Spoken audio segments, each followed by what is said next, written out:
Hello everyone, so today I will be going to show you my geography's answer sheet जिसमें भी मेरे को 70 में से 70 मार्क्स मिले हैं और मैं आपको बताऊंगा कि आपको कैसे परफेक्ट आंसर लिख सकते हो फॉर द ज्योग्राफी। ठीक है, तो ज्योग्राफी की आंसर शीट है 029 कोड है और 26 फरवरी को मेरा एग्ज़ाम था। ठीक है, तो देखिए, सबसे पहले तो अगर आप स्टार्ट करो तो आप लेफ्ट पेज से चाहो तो स्टार्ट मत करो, आप राइट पेज से स्टार्ट कर सकते हो इफ़ यू वांट। ठीक है, क्योंकि मैंने राइट से ही स्टार्ट किया। अब देखिए, यहाँ पे मैंने सारे के 17 के 17 MCQ हैं जो एक ही साइड में एक ही लाइन में कर लिए हैं। ठीक है, और जो भी ऑप्शन था, जैसे एक ऑप्शन डेसिबल था, गुली इरोजन था, सदन चाइल्ड था। ठीक है, तो ये मैंने क्या किया है, आप थोड़ा सा समझो इसको कि मैंने ऑप्शन के साथ उनकी जो बोलते हैं ना परफेक्ट जो लिखा हुआ था ऑप्शन में वर्ड्स वो भी लिखे हैं। क्यों?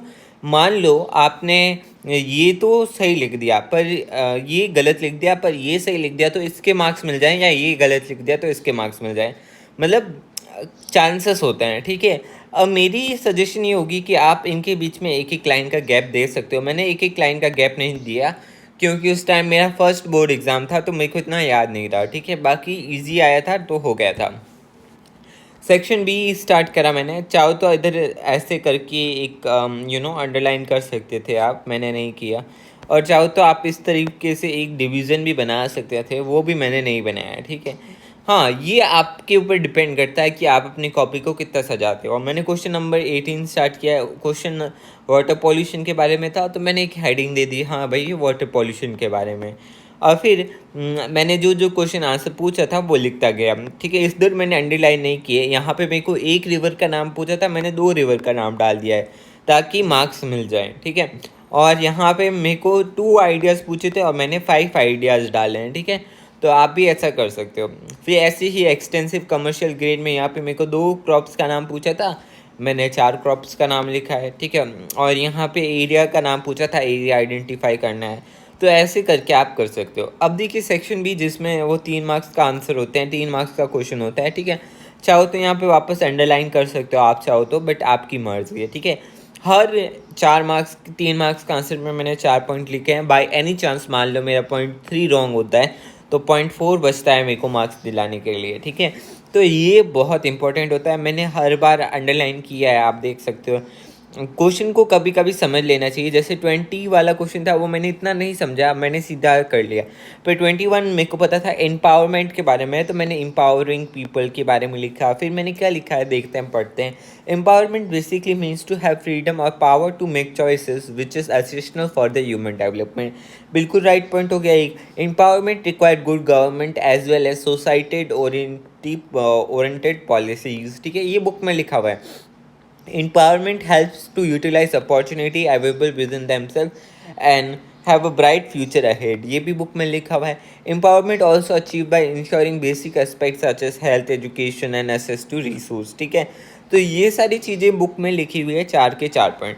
अब 22 का क्वेश्चन देखो, यहाँ पे मेरे को बी क्वेश्चन किया तो मैंने डाल दी हेडिंग की मैंने बी किया है। अब मेरे को बोला था कि इंडिया के जो टाउन्स हैं उनको बेसिकली उन बेसिस ऑफ एवोल्यूशन 3 कैटेगरीज में डिवाइड करना है।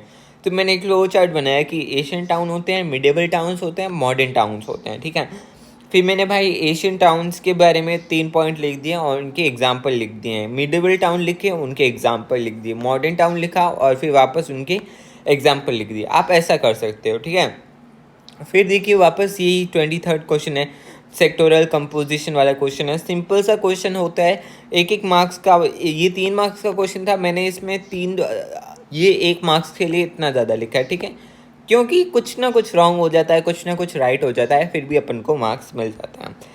सेक्शन डी, ठीक है, 5 मार्क्स का आंसर है। फ्लो चार्ट बताया, फैक्टर्स अफेक्टिंग इंडस्ट्रियल लोकेशन, सारा फ्लो चार्ट बता दो। Government policy, access to resource, access to labour, agglomeration, ऐसे। यहाँ पे पॉइंट मैंने कितने दिए गिनो, 1 2 3 4 5 6 7 7 पॉइंट दिए हैं ताकि मेरे को पॉइंट्स मेरे को लिखना बहुत सारा है। अब मैं लिखूंगा सिर्फ 5 पॉइंट। ठीक है, बट मेरे को पॉइंट 7 पता है, तो एग्जामिनर को ये पता होना चाहिए कि हाँ भाई इसको आंसर आता है। आपको मान लो 8 पॉइंट पता है और आपको लिखने तो 5 पॉइंट है, तो आप 8 पॉइंट को ऐसे शॉर्ट में लिख दो और 5 पॉइंट को ऐसे लॉन्ग में लिख दो, ठीक है। देखो लॉन्ग में भी इतना सा लिखा है मैंने, ज़्यादा नहीं लिखा है, और अंडरलाइन करा है हर जगह पे। अंडरलाइन आप कर सकते हो यहाँ पे आप चाहो तो, ठीक है। फिर देखिए 25th का बी है, मेरे को आयरन ओर के बारे में बताना था, तो 5 पॉइंट क्या मैंने यहाँ पे 8 पॉइंट लिखे, ठीक है। अब मैं थोड़ा सा और बताता हूँ। ज्योग्राफी थी, तो ज्योग्राफी में मैंने सोचा एक मैप बना देते हैं, तो मेजर आयरन ओर डिस्ट्रीब्यूशन, ठीक है, ये मैंने एक मैप बनाया जहाँ पे मैं जो एग्ज़ाम के लिए प्लेसेस याद करके गया था वही प्लेसेस मैंने मार्क कर लिए, जैसे शिवमोगा, कुद्रेमुर्ग, रत्नागिरी, चंद्रपुरा, भांडरा, गोवा, ठीक है, बेलादिला, ठीक है, बल्लारी, तुर्माकुरु, ये सारी प्लेसेस मैं याद करके गया था, तो यही मैंने मार्क कर लिए, ठीक है। और ये मैप बना के आप भी ऐसा कर सकते हो। फिर मैंने क्या किया है, मैं माइंस और उनके स्टेट याद करके गया था, तो एक साइड स्टेट लिख दिए, देख लो छत्तीसगढ़ कौन सी मायने, बेलादिला है, राजहरा है, डाली है, दुर्ग है। महाराष्ट्र में भांडरा, रत्नागिरी, चंद्रपुरा, कर्नाटका में बल्लारी, चित्रदुर्गा, तुर्माकुरु, तमिलनाडु में नीलगिरी एंड सालेम, तेलंगाना में करीमनगर एंड वारंगल, ठीक है, और झारखंड में गोवा, नामामुडी, ओल्ड एस, ठीक है। तो ये पॉइंट आप ऐसे डाल सकते हो। मैंने 26 का ए किया है वापस, ठीक है। सिंपल रेलवे के बारे में बताना था, तो यहाँ पे डाटा मेरे को याद था, तो मैंने डाटा को अंडरलाइन किया है, ठीक है। तो आपको डाटा याद है तो डाटा अंडरलाइन कर लो। फिर मैंने ए बी सी डी और ई तक डाल दिया। अब मैंने ई एफ जी एच ये जो पॉइंट लिखे बहुत छोटे छोटे पॉइंट लिखे हैं, क्यों?